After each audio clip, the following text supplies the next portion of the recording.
Good afternoon and welcome to Strategic Planning webinar hosted by IBC Toronto. My name is Mandy Gibson, President of IBC Toronto, and identify with the pronouns she and her. Before we begin our webinar, IBC Toronto acknowledges the land we are hosting this virtual event on is from the traditional territory of many nations, including Mississaugas of the Credit, the Anishinaabe, the Chippewa, the Haudenosaunee, the Wendat peoples, and is now home to many diverse nations, Inuit and Métis peoples. We also acknowledge that Toronto is covered by Treaty 13 with the Mississaugas of the Credit. Please note that today's session is being recorded. To ensure an inclusive experience, closed captioning is available by clicking the closed captioning button at the bottom of your screen. While we wait for a few others to join, I want to note that IBC Toronto is proud to be the largest chapter of the International Association of Business Communicators worldwide and is excited to celebrate its 80th anniversary this year. IBC Toronto supports our community of business communication professionals with innovative thinking, shared best practice, in-depth learning, and career guidance. Please visit toronto.ibc.to for more information. And we are in for a fabulous session today. We'll hear from 5 incredible speakers across various industries who will share their expertise on how to develop effective communication strategies and tactics to navigate evolving trends, cultural shifts, and ways of working. Feel free to live tweet the webinar today and tag at IBC Toronto. I encourage you to enter questions into the chat and we'll do our best to answer as many questions as possible at the end of the session. Now, I'd like to introduce our moderator, Colleen Ryan, to kick things off. Colleen is Vice President and Communications Practice Group Lead with Sussex Strategy Group. She works with and advises leaders in a variety of sectors, including oil, energy, natural resources, health, labor, insurance, and more. Colleen holds her Bachelor of PR degree from Mount St. Vincent University and has earned professional designations as Accredited Business Communicator through IBC and as Communications and Advertising Accredited Professional through the Institute of Communications Agency. She also received numerous awards from IBC recognizing sound strategic process, successful implementation, and thorough evaluation of her work, including 3 IBC Gold Quill Awards. Welcome, Colleen, and thank you for moderating our panel today. I will now hand things off to you to introduce our panelists. Thank you, Mandy. It's my honor to be here. And to sit with this great group of panelists that we have today. We're joined today by Lisa Gibson, who's Head of Communications and Business Manager with Microsoft Canada.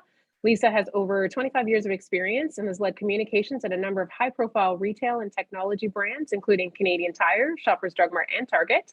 She's built a reputation for solving complex business problems through strategic communications and delivering best-in-class PR and executive communication programs throughout her career.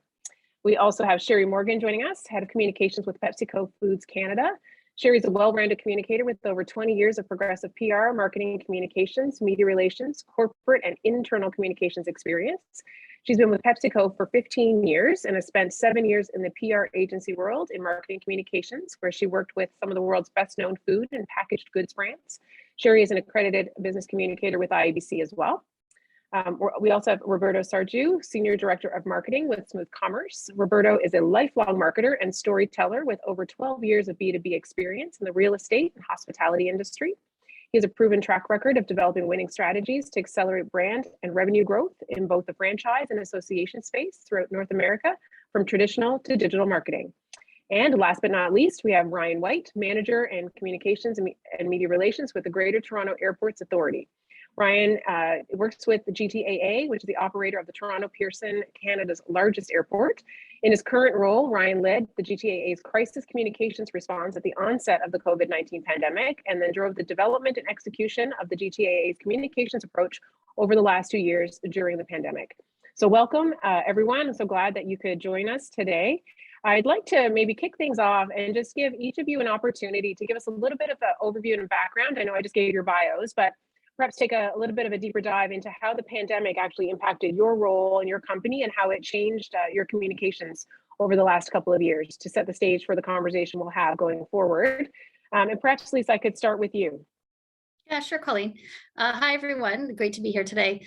I think for Microsoft, there was deep impacts, obviously, to a lot of our roles. But what I would say first and foremost is that we were actually already positioned fairly well, quite frankly, to work from home. And so from us, because we already had a bit of a remote environment in place already, a lot of our focus shifted quite quickly. Obviously, at first, it was about employees and employee well-being and ensuring that we had communications channels and vehicles set up so that everybody could be notified of changes in process and things like that really quickly. But that quickly shifted for us because so many of our customers and partners in our Microsoft ecosystem had never actually been remote. Many didn't even have laptops. Nobody had figured out how to use Teams effectively necessarily. And so for us, it was really spending the time to educate and to help people ramp up really quickly. So that was a huge focus for us. You know, in terms of my role, I'm a member of the crisis management team and I'm part of our LT in Canada. So a lot of it was flagging the kinds of communications we needed, how regularly we needed to communicate, and how we could actually measure some of the effectiveness of our communications. Were they reaching our customers, partners, and employees? So certainly it was a massive time for employee comms, but I would even say as well for us on the customer and partner side too, there was an increased need for a lot of communications. That's great. Yeah, and I felt that firsthand, that digitization of our workplaces kind of happened at rapid pace, where we almost did no video conferencing before the pandemic, in my experience, to almost exclusively that throughout and moving forward. So I'll be interested to hear more on that as we go forward. Perhaps Sherry, you can give us an overview as well. Sure. Thanks, Colleen. So PepsiCo has two businesses in Canada. There's a foods business and a beverage business. I work in the foods business. And just for context, we have around 6,000 employees in Canada. 1,000 of them are salaried and based in office or like settings. And then we have around 2,000 people who work in our 7 manufacturing plants and another 2,000 who are driving trucks to stores and delivering our products. So I'll speak to it later in one of the questions, but just audience segmentation became really critical as we were thinking about communications internally and how do you frame up messaging to a certain group in a way that doesn't come across as tone deaf to another group. And for us, we had a crisis team that met 3 times a week for an hour. We only just moved to once a week last week. And there was an incredible amount of time and focus on employee communications. At the same time, we have really well-known brands, and we had to go through a lot of SKU rationalization and cutting SKUs during COVID, and people were looking for their favorite products. So external also became really tricky. And there was a lot of work to shift messaging, cancel programs, change programs, depending on what was going on. So communications was absolutely at the heart of COVID in our business and gave our team a chance to shine. That's great. I think if anything, it showed us all the importance of having those crisis communications plans ready, dusted off, and tested. And it also shone a light on the importance of engaging with employees internally and how that's shifting now coming out post-pandemic. So looking forward to digging deeper into that. Roberto, if you can give us a little bit of a background, that would be helpful. Absolutely. Thank you. And thank you for having me today. Yeah, it was, working in the hospitality industry, it was incredible. It was the hardest hit industry. At that time, I was with Restaurants Canada, which was the association representing the industry. And, we had 1.2 million Canadians working in our industry. And how do you communicate what's happening when you really don't know what's happening out? So, it was 24/7 work. I have to say, you were changing tax and things on a dime only because the rules kept changing, because nobody really knew what was going on. So, being able to stay awake and drinking that coffee, to be able to, how do you continue informing an industry of what's happening when things are changing at such a rapid pace, whether it be regionally, provincially, or federally. That was a huge challenge. And so I think there was a lot of learnings. You talk about crisis communication plans that we mentioned earlier. Those definitely got revised, I think, after this pandemic. So a lot of learnings to move forward with from here for sure. Yeah, that's great. It's one of the things that I noticed as well, is the differences working with different clients in different provinces, and how the pandemic looked very different from one province to another, and even one city to another within provinces, and how that impacted how you engage with audiences to try to navigate that on a cross-country basis in a national organization. So that'll be an interesting discussion to dig into. And again, last but not least, Brian, if you want to jump in with a little bit of background and context. Hi, Colleen. Thanks very much. So it's hard to think of anything pre-pandemic, but I'm going to try and give a little bit of pre-pandemic context about Toronto Pearson. So we're Canada's largest airport. Prior to the pandemic, we welcomed 50 million passengers a year, served 50 million passengers a year. And we were actually the fifth most connected airport in the entire world. And you know, one of the things that we were and still are very proud of is our contribution to Canada's economy. We facilitated 6.3% of Ontario's GDP pre-pandemic. So, you know, needless to say, I think the last 2 years have been a bit of a shock, as they were for all of us. It's been an interesting couple of years. At the height of the pandemic, our traffic was down by about 98%. So, you know, when you go from 50 million passengers to being 98% down on traffic, it's needless to say a big deal. And I think, you know, over the last 2 years, the focus for us, air travel can be confusing for people at the best of times, let alone during a pandemic. And because so many of the restrictions that were related to travel were tied so closely to the federal government and driven by the federal government, there's been a lot of partnership with government entities and many other organizations and companies. There's some 400 companies that operate at Toronto Pearson. All of them were in some way, shape, or form affected by the pandemic. So there's been a real need for kind of collaboration over the last 2 years to help educate people and help them understand how the travel experience has changed and how they can make it easier if they do need to travel. So, you know, right now restrictions are easing and we're very happy about that. There are still a number of travel restrictions and requirements in place for travelers. So the focus right now for us is, you know, while we're looking ahead and we're very positive about things, we're kind of dealing with these two opposing forces, existing restrictions and also, you know, kind of the growth that we're experiencing.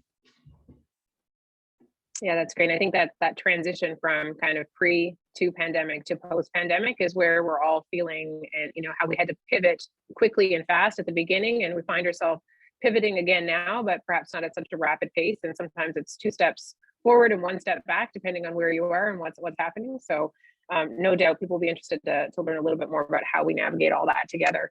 I think maybe I'll jump into the questions. One of the things, I'll start with you, Roberto. You had talked about just trying to how you communicate with such a large base of people who work in the industry, but also those of us who, you know, were consuming and trying to shift people to takeout and all of those types of things.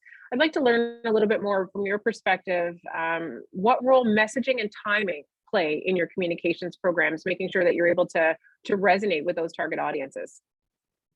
Yeah, I think timing was a huge factor. You know, we needed to be on the ball as soon as an announcement came down. We had to be ready. You know, Ryan mentioned about a lot of collaboration and partnerships with federal and governments. That really helped. I think that really helped in order to prepare what you were going out with and what you're going to say and the best advice that you can really go out with. And one thing that we really learned was very quickly was people didn't need to know that you didn't have the answer, but they just needed to know what was going on. You know, there was a lot of people left in the dark place. They weren't sure what's happening. So we actually we ramped up our communications during that time just to inform people of the activity that's happening, even if there was no decision being made at that point. Only because, again, like I said before, there were so many things happening that people just didn't understand. If we could share with them exactly what was going on in terms of the activities happening, it put our association, it put our members, and it felt like it put most of our industry in a better place. You know, not a happy place, but a better place in terms of what's happening. So I think that was, for me, one of the key learnings was it's okay not to have the answer.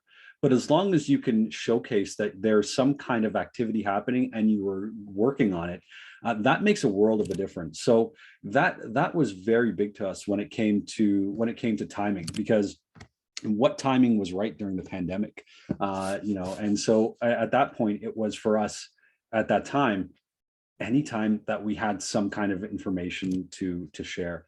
And you know, what we talked about, how do we effectively disseminate that information? It literally had to go everywhere, right? You have, you know, if you're sending an email, you might have 40% of people opening it, or, you know, in some cases 20. So what happens to the other 60 to 80%? How else are you reaching them? So it's either boots on the ground who are actually face to face with some of your customers. through social media. Social media was a big way to share information. The challenge with social became the disinformation and the misinformation that people get, and how do you overcome that? But I think as any reputable organization, when you have data to speak to it, I think you can come from a place of, you are the expert in that field, and which gives the opportunity to help navigate some of that dis and misinformation that's happening out there. Yeah, that's great. And I think, through the pandemic, everybody was at home relying on those social channels, and trying to carve your space out there became critical for sure. Maybe Lisa, I can jump to you. You talked about, you guys were already kind of there, but then your clients were not there. And no doubt your communications programming and planning had to adapt to that. And it was not where you thought you were going to be heading when you started before the pandemic, and you had to adapt that. Can you talk a little bit about that and how you measure the progress of those and the success of that communications planning as you move forward? Yeah, for sure. So I think for us, again, it was kind of the employee and as well as customer partner. And the way we measured our progress and approached it was similar in terms of our strategy for approach, but then the measurement varied a little bit. So generally speaking, and aligned with what Roberto said, just the way that we had to communicate, the cadence, the type of stuff, what Sherry said about how you have to tailor your message to the audience, all of that was part of our strategy, both for employees and for customers and partners.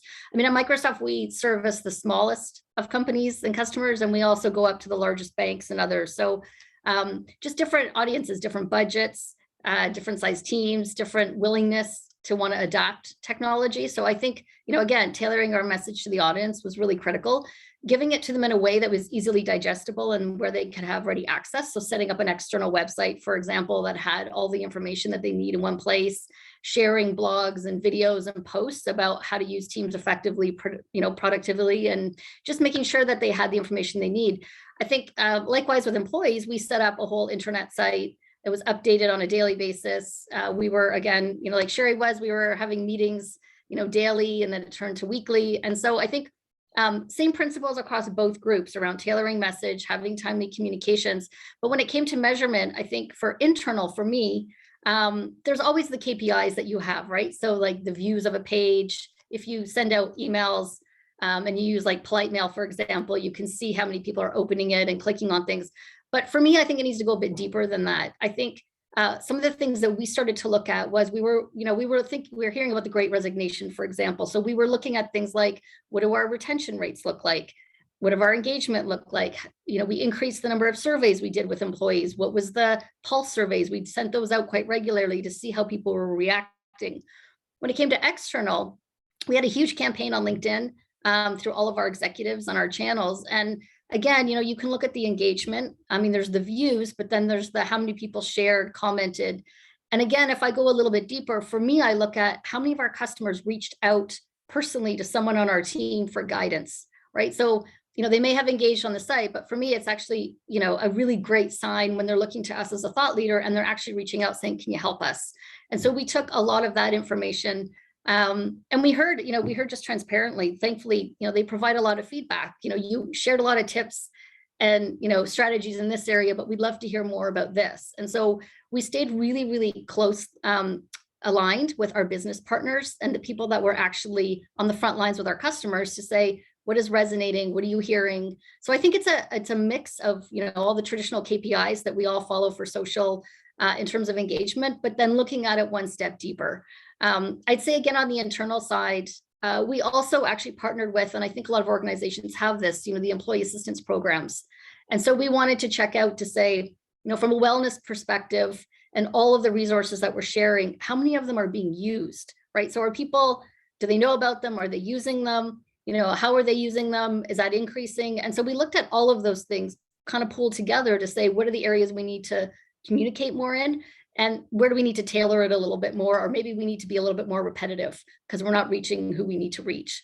So I'd say that's kind of the first piece. And then obviously with hybrid now, whole different world. It's been pretty interesting. We have gone back to the office.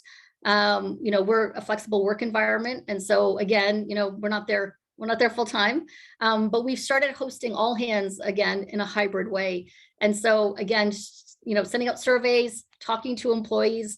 I think for me, it's it's, you know, they may have seen something the first time, they may have engaged with the content the first time, but did it resonate enough that they're still talking about it, that it still has meaning for them, so that it's not just a one-shot, you know, deal, that it actually impacted them in a good way. And making sure that we're aligned again across internal, external, executive communications and social, and that it may feel a little bit repetitive, but at the end of the day, I think you need that, particularly in a crisis or an issues management situation, to really make sure that all of your stakeholders are hearing aligned messaging on a very regular basis. Yeah, I think that's a really great point. That frequency thing we've talked about many times in kind of planning communications. People need to hear it well more than one time, certainly more than 3 times for it to resonate. You layer in a global pandemic where everybody's attention is splintered between homeschool and working at home for the first time, and then trying to figure out all of the changing rules, you know, as Roberta talked about. So that's a really, really good perspective. I want to jump to you, Ryan. I know you talked about how, you know, the airport GTA supports the economy and moving, and I know we're talking about big companies here, but when you talk about Ontario's economy and Canada's economy, it includes a lot of smaller businesses as well who rely on these services. You know, so if you're looking at those smaller businesses and you're talking to communicators in a small shop or with limited time and resources to spend on their communications program, thinking about it from the context of the pandemic and moving forward, what would you recommend that needs to be included in that from a strategic perspective? Thanks, Colleen. Yeah, I mean, I think it's no secret probably for everybody, whether large or small, communications teams are usually pretty high volume, and that only increased during the pandemic. There were just all kinds of things to communicate that were absolutely necessary and usually time sensitive, right? So, you know, I think given that, one of the big focuses at Toronto Pearson over the pandemic was, how can we work better and more efficiently together? What do our processes look like? You know, we need to kind of consistently re-examine these processes and how we're doing things together just to make things easier on the team, really with the end goal of delivering all of these high volume projects just with excellence, right? I think, you know, as volume gets higher, there's a tendency for, you know, the challenge comes up that maybe the quality isn't there, right? How do we keep things very high quality while delivering on this volume? So, you know, and part of the problem with this, especially for smaller teams, is that process and how we do things can feel like extra work on top of the day-to-day stuff that you need to get done, right? So it, you know, we looked at things as simple as how many times are the teams writing out the same key messages, right? Are we looking through emails to find a key message that we know we sent to somebody 4 months ago that's just perfect for this particular situation that we're in right now? How are we sharing our key messages?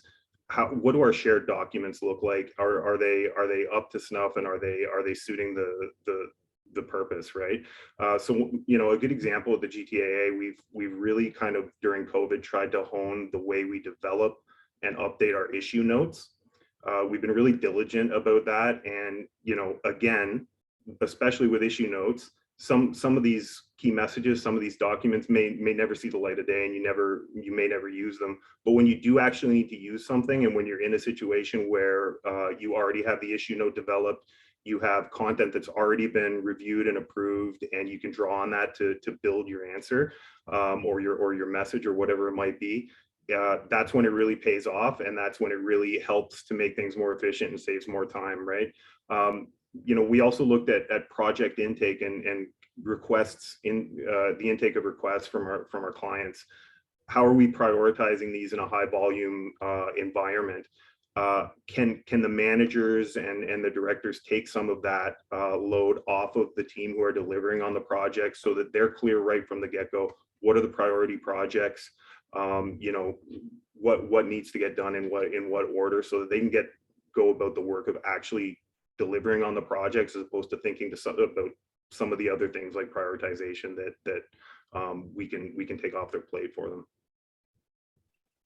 Yeah, that's great. It's one of the things that I noticed as well. And I work, you know, in a consulting space, we have clients, and it didn't matter if you were a large client or a smaller client, those that were ready with base communications materials, and no one was ready for the pandemic, but ready with some of those kind of corporate assets and ready with processes and procedures, certainly we're the ones that were able to thrive coming out of the gate. So having those base processes and understanding and sharing and being able to react to those and use those quickly proved to be fruitful. And I think that'll be a lesson to take going forward.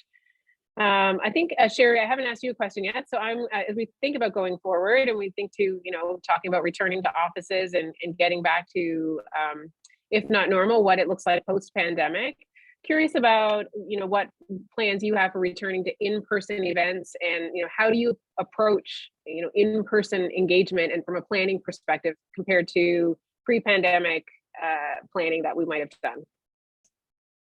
Yeah, it's actually a two-part answer for me. So I guess part one is from a salaried perspective, when the pandemic hit, we moved to work from home overnight.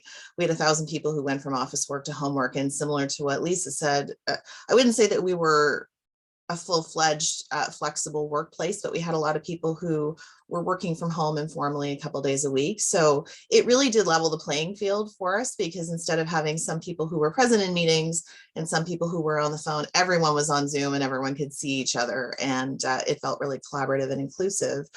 From a salary perspective, we are starting to resume in-person meetings. We actually moved our headquarters during the pandemic. So we had to go in during COVID to pack our belongings, and they moved the office. So we're also we're returning to a new office, and we have both businesses moving into a new headquarters together. So not only are we dealing with a completely different work environment for our salaried people, we're now completely office free and a flexible working environment where you don't have an assigned desk, you need to book a desk to come in.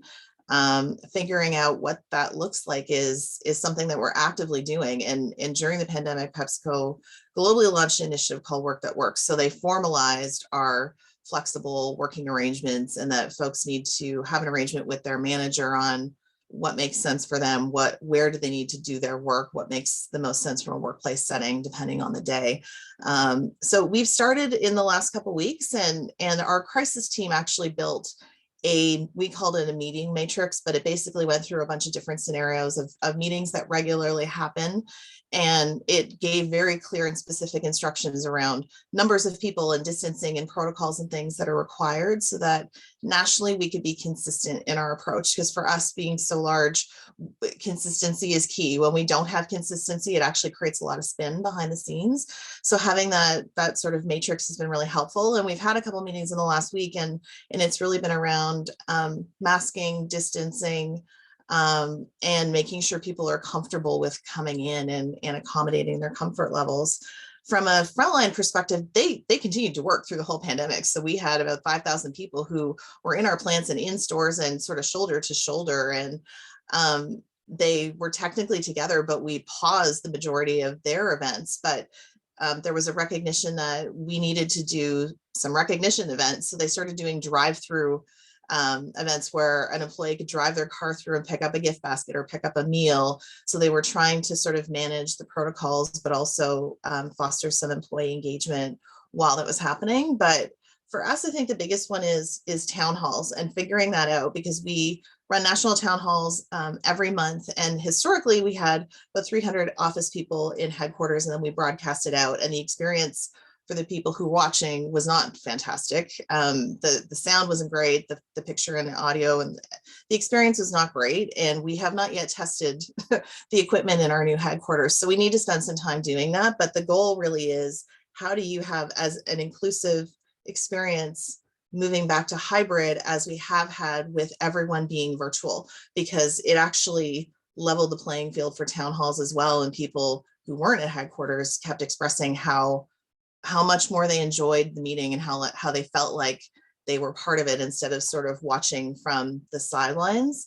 And I've seen some interesting articles around people with different abilities or people with physical limitations, and how virtual meetings actually are more inclusive for them if they can't get into an office environment. So I think our biggest priority now is figuring out, how do we balance physical and virtual with inclusion for our employees?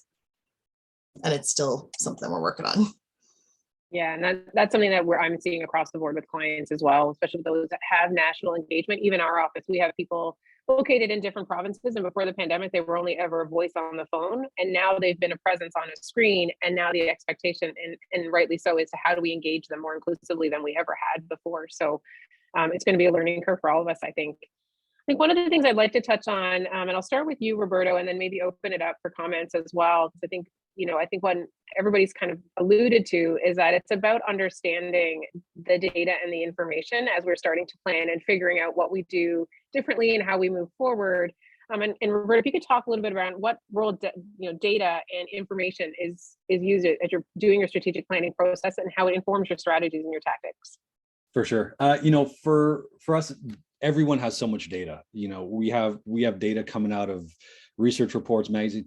Sometimes it's so much it can lead you down a rabbit hole. Like, I don't know if any of you have got stuck on YouTube and you start going song after song and you find out this Phil Collins song is sung by this other person. Anyways, but that's what that can happen with data. That's why for us, before you even start digging into data, you need to take a step back. Take a step back, look at your plan as a whole. I like looking at it from a purpose, outcome, process method. So why are we actually doing this? What do we want to achieve? And how are we going to achieve that? Now, once we've aligned on that purpose, then we can really dive in and determine the data that will help us tell the story. Now, from the pandemic perspective, data-driven decision-making is really just the grouping together of historical information. We analyze the trends and we make decisions on what's worked in the past rather than gut feelings or experience. The challenge with the pandemic was we didn't have any of that information. We didn't have any historical context. So we had to go with our gut. And I think what we learned was sometimes you just have to, try to humanize what you're trying to communicate in order to really resonate with the audience that you're trying to reach. And you knew who all those people were because you've already taken that step back to determine what that is. So that's really kind of how we're moving forward too, because there's still some sensitivities. While there is some sense of normal as we're going out, people are traveling more, people are going out to eat more. There's still some sensitivities around that. So yes, use the data, but you also want to be where your customer is. And I think the data also tells you that. So when it comes to how we're using that to inform our tactics, it's okay. There's a saying that be where your customer is. Well, where is your customer? Are they on social? Are they in person? Are they at, live events? Are they reading newswire releases? Are they reading the news? All that data you can mine, you can find through surveys, you can find through research, you can collaborate with partners for that information, but that will really help you determine, who you're talking to, why you're talking to them, and then how you're going to reach them. So for us, the data was a huge influence in terms of the tactics that we ended up using and executing as part of the plan and how we're doing that moving forward right now. Whether you're selling, whether you're just trying to inform, or whether you're just, you're trying to get conversions, where your audience is, the data will tell you that, and how they want to be reached, the data will tell you that as well. So again, to sum up, understand your why and who you're trying to reach, and then take your data from there. That's great. And I'll open it up to the other panelists if they have thoughts or anything you want to contribute. I see, Lisa, you've got your mic off, so maybe to you.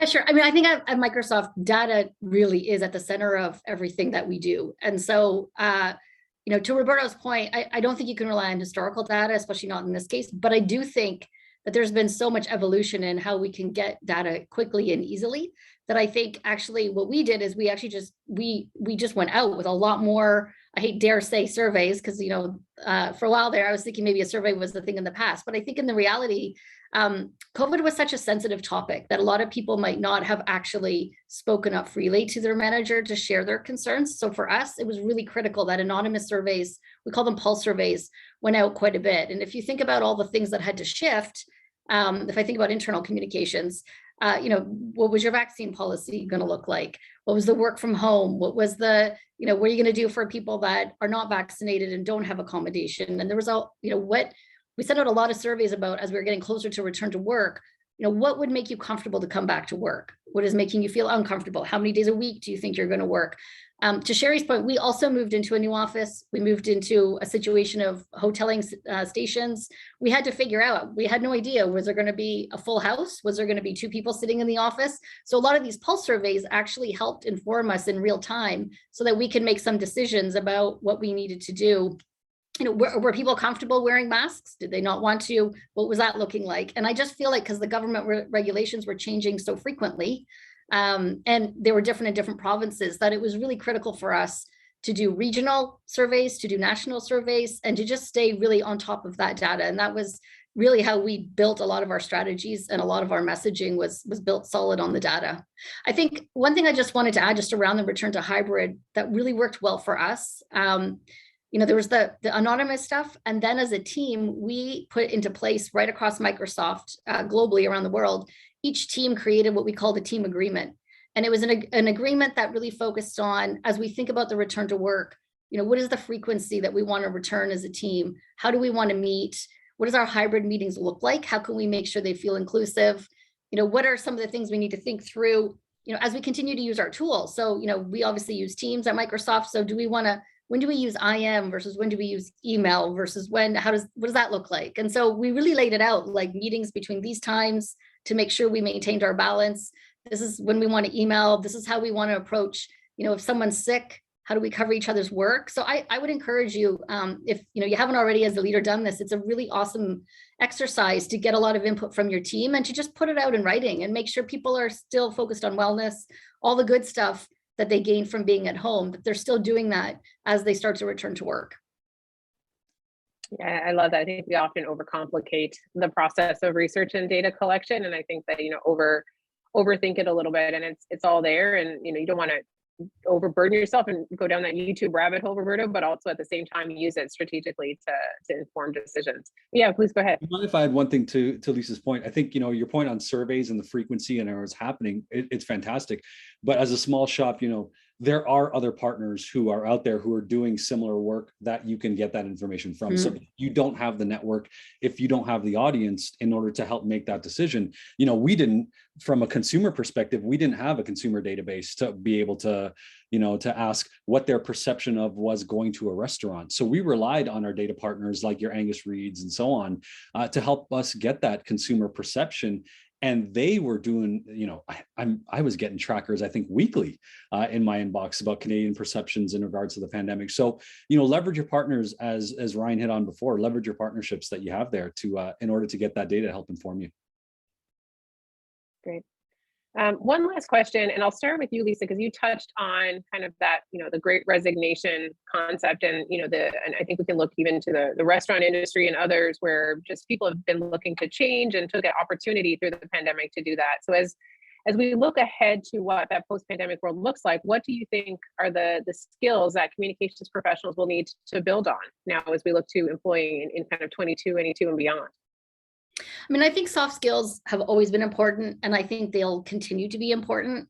Obviously, being able to write, build strategic plans, being able to communicate effectively, obviously, and collaborate with others, all super critical. I find writing is one thing that I find lately hasn't been as strong as a focus. And so for me, I actually really need to hire strong writers who can write for different audiences.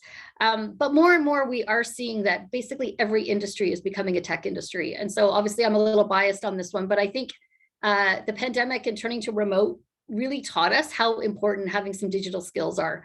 And so for me, at Microsoft, we have a philosophy that we want to be a continual learn it all versus a know it all. And so we talk a lot about growth mindset and taking courses. And when I first joined Microsoft, in all transparency, I didn't have a background in tech. I actually didn't even really have much of an interest in tech. It was about 7 years ago. And it kind of scared me a little bit to think about actually upskilling myself. But there's so many free courses that are designed for different, different industries, that are designed for different levels, that I think it really is something that I like to look forward to. Is not that the person, applying, I'm actually currently hiring right now, but not that the person comes with massive sets of technology skills, but that they're willing to learn, that they actually are curious enough to figure out how to make technology work, how they can, use data, how they can analyze the data. So I think for me, those things are really critical, and I think they're going to become even more important. And then I'd say finally, this has taught us really that we need to be agile, that we need to be okay with uncertainty. And as communicators, we have to figure out how to make the uncertain certain for our people. And so I think just being able to be in that mindset where you're okay to adapt, to be agile, to move really quickly, And for me, it was pivoting from one thing to the next, because I was pivoting on employees, and then it was customers, and then back to employees, and all the rules were changing. And so I think just being able to work calmly and under pressure in that situation is also a skill that I look for sure, and not everybody has. So I think that's critical. Yeah, I think that growth mindset is something that I look for as well. And it's not about what skills, it's your willingness to adapt and to learn and to grow and to continually challenge ourselves. And I think, looking around the experience that this panel table has, we can all probably agree that we're not the same person we were when we were hired that first time out of school as we are today, because you've had to continually evolve and to grow. I know we're getting close to the Q&A time. So maybe what I'd like to do now is invite each of you to share a few brief closing remarks, and perhaps just focus on either the key takeaways that you've taken from the conversation we've had, or takeaways that you would like the audience to take away as we think about gearing up for that post-pandemic world and how we approach the profession of strategic communications going forward. And I'll start with you, Ryan. Thanks, Colleen. So I don't want to give anybody heart palpitations, but we're spending a lot of time at Pearson thinking about what's the next big crisis, what's the next big thing that's going to happen, with the idea being that I think generally speaking, everybody on the panel and everybody has done the best they possibly can during the crisis, but there's some gaps that I'm sure we've all identified, and there's things that we can do better. What's the next thing that's coming, and how can we better prepare for that? And I think in that context, I'd like to echo something that Lisa just said, because Lisa, you brought up the idea of collaboration, and I think teamwork is a buzzword that's always on a resume, and or collaboration. But I think for me anyway, one of the things that's really important to think about as we're hiring somebody new, or new people are coming into the team, what are the demonstrated how are they demonstrating that they've worked as a team, that they can collaborate, and that in situations like we've been dealing with for the last 2 years, that those skills are there to be able to collaborate internally with your team members, externally with all of your stakeholders. I think that's extremely important, and this one might be really obvious, but some experience in crisis communications, I think we've learned that is very important. I guess the good news is that probably a lot of us now have 2 years of experience in crisis communications, right? But I think the other element of that is that it's very much a muscle that you need to keep working, right? Things are getting better, and I think we're all very hopeful for the future. One of the things we do at Pearson every Wednesday morning, in fact, is we role play a scenario. And so every Wednesday morning we get that kind of crisis communications muscle working as a group across the organization to just kind of stay on top of things and make sure that we're ready for the next thing that's coming along. A lot of people could learn from that practice, because it's how you get good at doing it. Let's go to you, Roberto. Oh, thanks. I think, for me, it was, Lisa said something that I'll quote as well, is the making the uncertain certain. How can you help do that? And for me, it was really leveraging the data that we had to help our people understand what was happening and what is happening. So as long as you're effectively leveraging that to tell that story to your audience, and again, I can't stress enough where they are, it's no longer taking that sort of, shotgun approach where you're just going to put everything everywhere. You're going to be wasting dollars, you're going to be wasting eyeballs, and so on and so forth. So what is that targeted approach that you're going to take? Spend some time really understanding the why and who you want to reach. That's great. And Sherry, what about you? Well, I'm a self-appointed crisis communications junkie, so a lot of people don't like it. I enjoy it. I love navigating twists and turns and finding new solutions to problems. But I think, you mentioned at the beginning around the crisis plan, and I think, there were many days that the plan got tossed, and we were building the plan as we were sprinting because things were changing so quickly. And I think, to Lisa's point around calm and poise under pressure, executive presence, and just that calm while the sky is falling is so critical for your own credibility and the credibility of your team as you're sitting amongst a crisis team of a bunch of people who don't really understand comms. And I think being flexible and open to change, and knowing that you could start a communication. Oftentimes I was writing during a call, and by the end of the call, the decision had completely changed from where we started. And just, I'm sure we all had those moments where you would write something and get it into approvals, and then it was like, nope, toss it out, it's changed again. And not letting that get to you, and trying to stay optimistic, because it certainly was not a sprint. It was an absolute marathon, and trying to find stamina for yourself to lead your team, but also have that presence and build that confidence within the organization is really, really critical. I think even more so than the basic skills of writing and strategic counsel. So I think for me, it's really been about just your own presence and how you represent your team to the business. Yeah, I agree. And I also share that the crisis communications junkie perspective. I do enjoy the challenge that comes with that. And last but not least, this time, Lisa, over to you for closing thoughts. Yeah, it's interesting, as I was listening to everyone and just, having done a couple panels recently on the pandemic and some learnings, I think my biggest learning is just how much you can learn from one another and your peers. And so I think for me, ensuring that you've got like a strong network around you, that you're using your network, because as everybody has said, things were shifting really quickly, and just doing a gut check.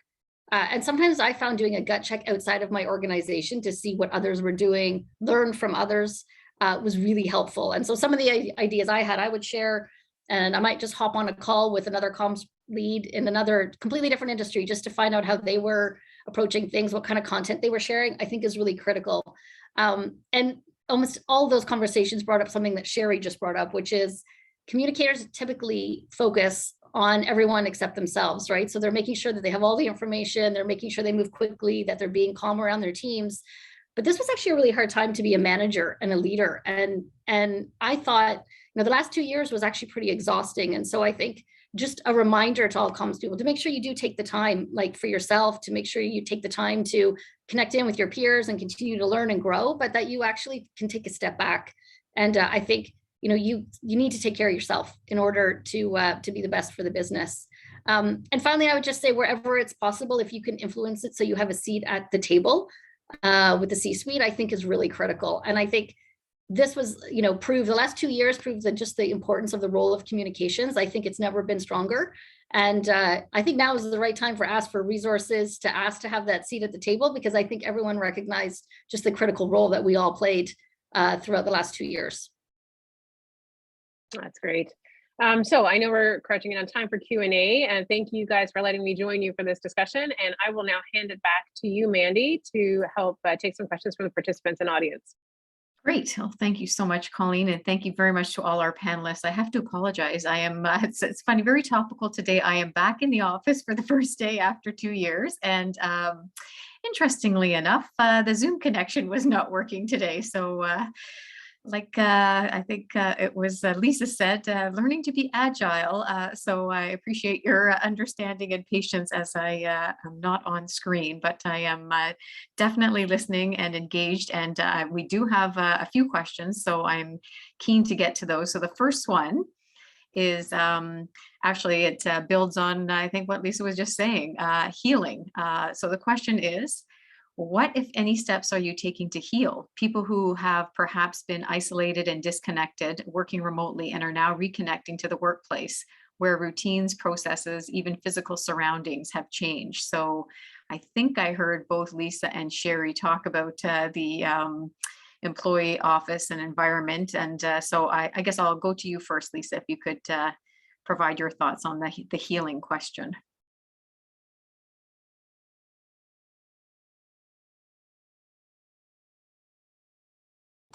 Sorry, I don't know why Zoom just froze on me. I think I said before, I think it's a competitive thing because it's not Teams. But anyway, sorry about that. I think there's a couple things around the healing. And, again, I think it's been a little bit easier in hybrid because you can actually see face-to-face and see how people are doing. We had a lot of benefits roll out. Quite frankly, we had leaves, we had, time off. For childcare and so on. So we had a lot of healing. We increased a lot of our employee resource groups, which was really critical. And again, for me, the team agreements actually allowed people to build the space that they needed for healing as well. And so the one thing that we did put in place, so that I actually think was really effective, is that I think sometimes for people, there's those people that like to remain anonymous. And so maybe this might not work for them. But one of the things that someone on my team launched was something called Microsoft Stories. And it was internally focused, although we have shared some of them external. And there were people just talking about, what kind of challenges they were facing, how they overcame it, and what they learned from it. And this storytelling campaign, it just performed so well in terms of engagement, in terms of people wanting to share it externally, because people just wanted to be heard, quite frankly, and other people wanted to hear it, that there was people that were in their experience. So whether, we had somebody who was a mom who had kids at home, who was struggling with, the learning at home and trying to, deliver all their deliverables, or whether or not it was, a single young person who literally lives alone in a condo without a balcony and didn't, get to be outside for a very long period of time. Everybody kind of sharing their stories was really cool. Microsoft got a lot of people that work here globally. So there's people separated from their families in other parts of the world that are working here at Microsoft. So I just think giving them that outlet to share their stories, to talk about it. And for those people who might not want to share the story, it's really helpful for them to hear someone else's perspective and just know they're not alone. I love that. Thank you so much, Lisa, for sharing that. I work at my day job, KPMG, and we do the same thing, people of KPMG. So we've shared those stories, and they are very highly engaging. I totally agree. Sherry, do you have anything to add to the healing question? Yeah, similar to Lisa, we had a lot of focus on mental health throughout the pandemic and a lot of resources and training and seminars. They added mental health counseling to our benefits program.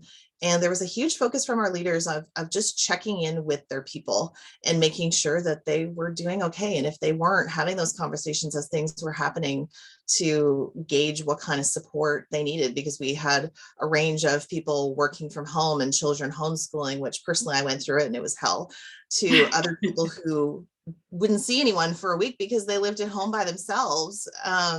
So we had a huge range of people who were dealing with different things. And then we had our frontline employees who were still working, trying to balance all those things, but still needing to go into stores and go into plants. And they had their own challenges and circumstances that they were facing. So for us, it's been a journey of open dialogue as we've gone. We're certainly not perfect. And we've admitted that to our employees to say, listen, like, we're trying, we don't have all the answers, but tell us what you need. And now as we're talking about return to work, it's trying to reassure people that they can make the choices that work for them. We have not come out with a, thou shalt be in the office for a certain number of days a week. We are trying to let it be flexible, but we'll see how that plays out, because we definitely are not a permanent work from home environment. So we need to figure that out as we go. But again, it's been trying to reassure people that, it's meant the work that works is about choosing the place that works for you to do your work. So let's partner and have that conversation to figure out how to make that happen. Yeah, totally agree. Great. Thank you very much for sharing. I can't believe we're at 12:54. So we have a couple of time for a couple of questions. This one actually specifically came in for Ryan. It's from Alexis. And I actually thought this was a great idea too, Ryan. So I'm intrigued to know the weekly crisis scenario role play. What does that look like, and how is it organized and led? What are the outcomes and how are they documented? Sure. Thanks for the question. So like many things, I think it looks a little bit different now than it did pre-pandemic. We used to gather in our integrated operations control center and actually do the workshops in person, but now they're virtual. They're organized by our operational continuity and emergency management team. And generally speaking, we spend each week on a different scenario that's suggested by the participants. Sometimes if it's a particularly big or hairy scenario, we may spend a couple of weeks on it and revisit it the second week. But the workshop kind of consists of comms, terminal operations, airside operations, security, and any number of elements of the organization that we've determined would be actually responding to whatever the situation might be. So that's kind of how we run it, and we meet for an hour and we just walk through things. It's a little more, I guess I would say in the virtual setting, it's a little more it's a little less involved than it maybe would be in person. In person, there could be 8-10 conversations happening at the same time. Virtually, you're kind of limited in what you can do, and we kind of go step by step virtually. But it's still an excellent way to, even if you have a week where there's not a lot happening in terms of media relations or crisis comms, you're going to get that hit of adrenaline on Wednesday morning when you're playing through a scenario, right? Great. Thank you very much. Thanks for sharing that. I've been writing many notes here from all your tips, so I really appreciate these great learnings. I think we have time for one question, so I'm going to ask Roberto. And thank you very much, everybody, for we have many questions we won't get to, so I do appreciate this. In light of sorry, this is for you, Roberto. In light of the impact of COVID on communications and how it allowed to showcase this expertise and bring in new tools and resources, what is the one permanent change you are observing in the practice of communications as a result of the pandemic? One permanent change, that's a good question. When I think about the change that's happening, I think a lot of people have spoken to it already on this panel, and we can all agree there's a lot more collaboration, whether it's cross-functionally, internally, or whether it's externally with partners. That to me was one of the saving graces that we had, both internally and externally. And I think that is one thing that is definitely sticking around when we talk about permanent change. Everybody wants to be a part of that conversation and ensure that we're sending the right message out. And I think as communication leaders, we have to ensure that we are taking the lead in terms of providing that recommendation, but that cross-functional buy-in and input is one thing that I've definitely seen has been a consistent factor as we move forward.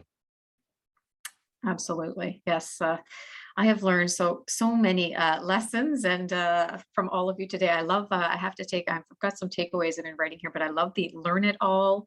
I love the make the uncertain certain, keep your muscle working, as well as, our physical muscles, our mental muscles. So I just want to thank all of you. I want to thank Lisa, Sherry, Colleen, Roberto, and Ryan for their time, for their insights, their sharing their valuable expertise today. And thank everybody for making the time to join us on our call today. You will receive a survey shortly after the call, and we hope you'll take 2 minutes to provide us feedback on this session, the speakers, and any upcoming events you would like to see.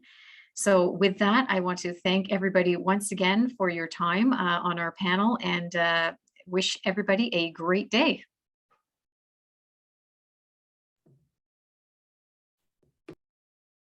Thanks very much, everybody. Take care.